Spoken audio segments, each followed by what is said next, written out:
इससे पहले क्या यार मौलवी डराते रहते हैं और क्या आवाम को डरा के रखा है, ये हो जाएगा वो हो जाएगा। एक और ड्रामा था जबकि आगे यार करने की बात ये तो बड़ा जबरदस्त मसला है। अच्छा is to master, overcome, and supersede every.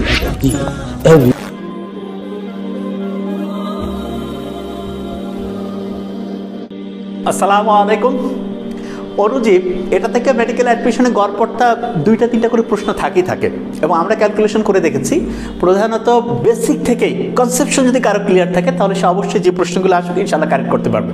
ক্লাসে আমরা যেই কথাগুলো বলবো প্রত্যেকটা লাইন ইম্পর্টেন্ট এবং এগুলো সুন্দর করে খাতায় তুলে ফেলবো এবং পড়াশোনা কীভাবে ভালো করে খেয়াল রাখা যায় সেই ব্যাপারে আমাদের ডিফারেন্ট ভিডিওই থাকবে, সেগুলো আমরা জাস্ট যদি ফলো করে থাকি তাহলে নিঃসন্দেহে ইনশাআল্লাহ ভালো রেজাল্ট হতে বাধ্য।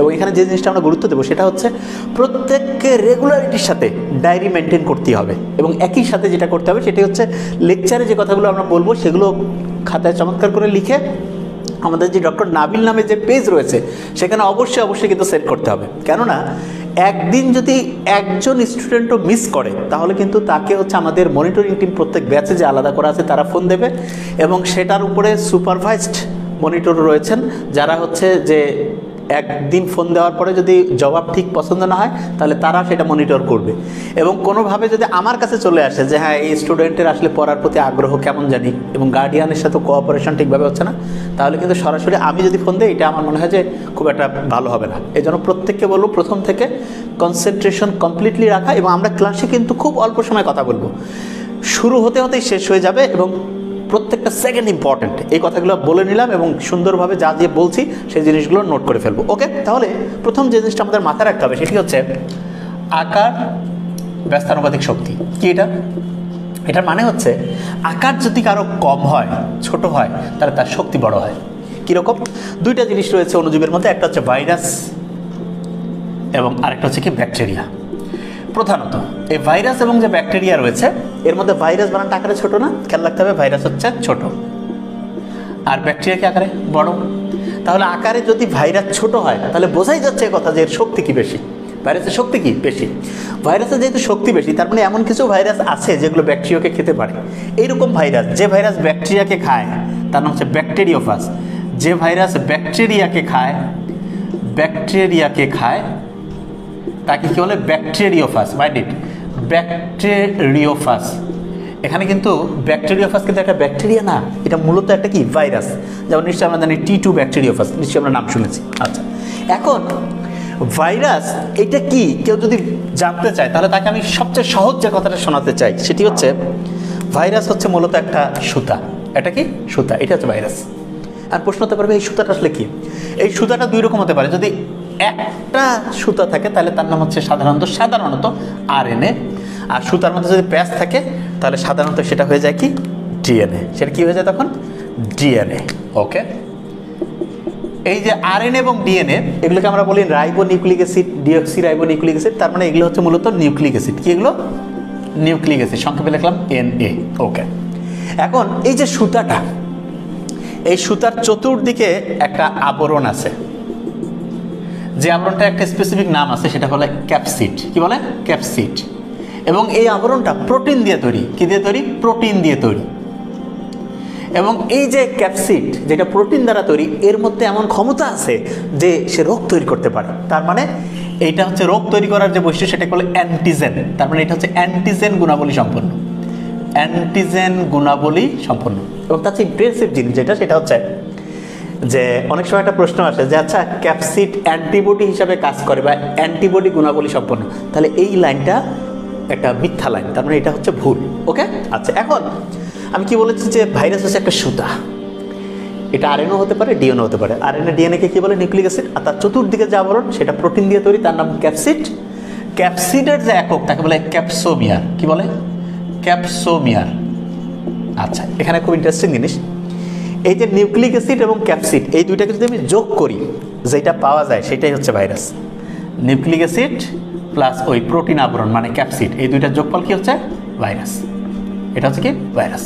ওকে, আচ্ছা, এবার ইন্টারেস্টিং জিনিস সেটা হচ্ছে নিউক্লিক অ্যাসিড, DNA বা RNA যাই হোক এবং তার চতুর্দিকের যে প্রোটিন আবরণ যেটা ক্যাপসিড বলছি, এই দুইটা মিলে ভাইরাস। এবং এই ভাইরাসটা যদি রোগ তৈরি করতে সক্ষম হয় তাহলে তার নাম হচ্ছে ভিরিয়ন। কি নাম? ভিরিয়ন। আমি আবার বলছি, নিউক্লিক অ্যাসিড এবং প্রোটিনের দ্বারা গঠিত যেই ভাইরাসটা রোগ তৈরি করতে সক্ষম সেটাই কি বলে? ভিরিয়ন। Mind it, virion. আচ্ছা, ভিরিয়ন এইরকম আরেকটা শব্দ আছে যার নাম হচ্ছে ভিরয়েড। ভিরয়েড, ভিরয়েড জিনিসটা কি খুব সহজ করে বলি, এই যে সুতাটা ছিল না, যদি এক সুতা হইতো তাহলে কি সেটার নাম আরএনএ না? এক সূত্রক, তাহলে কি সেটা আরএনএ। এবং সেই আরএনএ ভাইরাসটা যদি রোগ তৈরি করতে পারে, তার মানে এটাকে আমরা যদি স্ট্যান্ডার্ড ল্যাঙ্গুয়েজে বলি, কি দাঁড়ায়? ভাষাটা অনেকটা এরকম হয়, সংক্রামক আরএনএ ভাইরাসকে, সংক্রামক বা সংক্রমণক্ষম আরএনএ ভাইরাসকে ভিরয়েড বলে। মাইন্ড ইট, সংক্রমণক্ষম আরএনএ ভাইরাসকে কি বলে?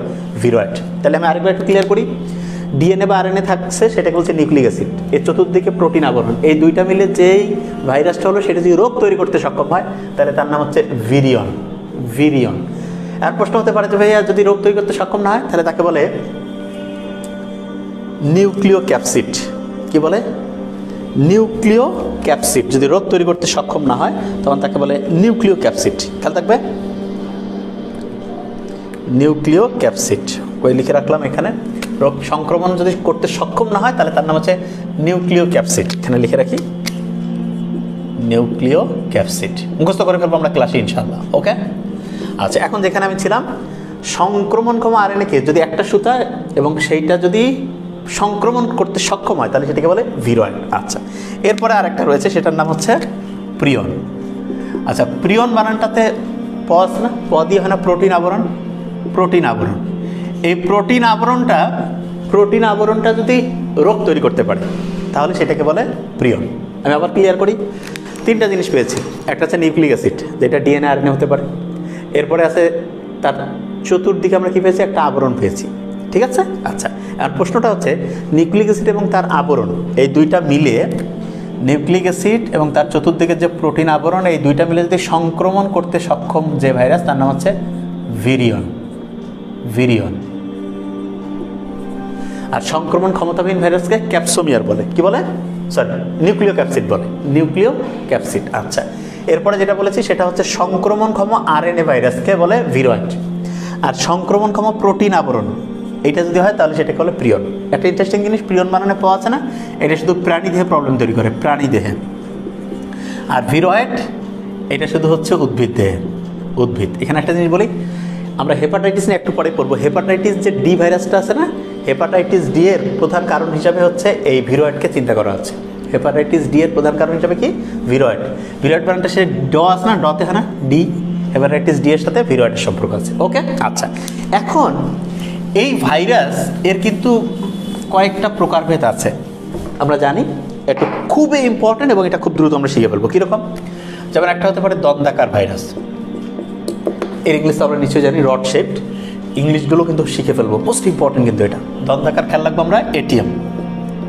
তাহলে এতে হচ্ছে কি alpha alpha mosaic virus, alpha alpha mosaic virus, alpha alpha mosaic virus. তারপর টিতে হচ্ছে tobacco mosaic virus, tobacco mosaic virus. এমতে হচ্ছে মামস ভাইরাস, এমতে কি মামস ভাইরাস। ঠিক আছে? আচ্ছা, এরপরে যেটা রয়েছে সেটা হচ্ছে গোলাকার। আচ্ছা, গোলাকারের ক্ষেত্রে আমরা কী করবো? এটা নিশ্চয়ই জানি, স্ফেরিক্যাল। আচ্ছা, গোলাকারের ক্ষেত্রে আমরা খেয়াল রাখবো পিএইচডি। পিএইচডিটা কি? পিতে হচ্ছে পোলিও ভাইরাস, এতে হচ্ছে এইচআইভি ভাইরাস, আর ডিতে হচ্ছে ডেঙ্গু। ডিতে কি? Dengue virus. ঠিক আছে? তাহলে হচ্ছে গোলাকার। এরপরে যেটা আমরা পড়তে পারি সেটা হচ্ছে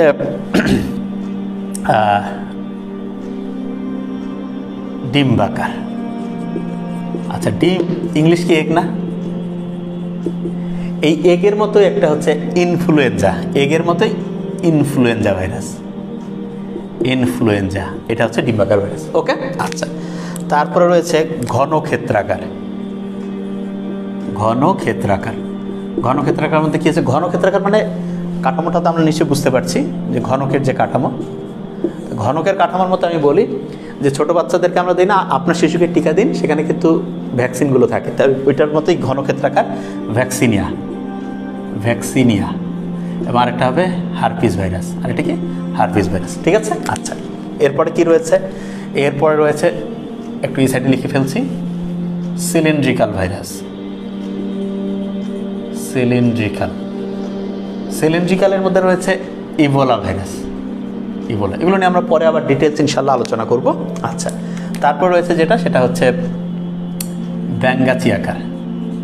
আচ্ছা, ব্যাঙ্গাচির আকার যেটা, ব্যাং খেয়াল রাখবো যে টোট, টি দিয়ে T2, T4, T6,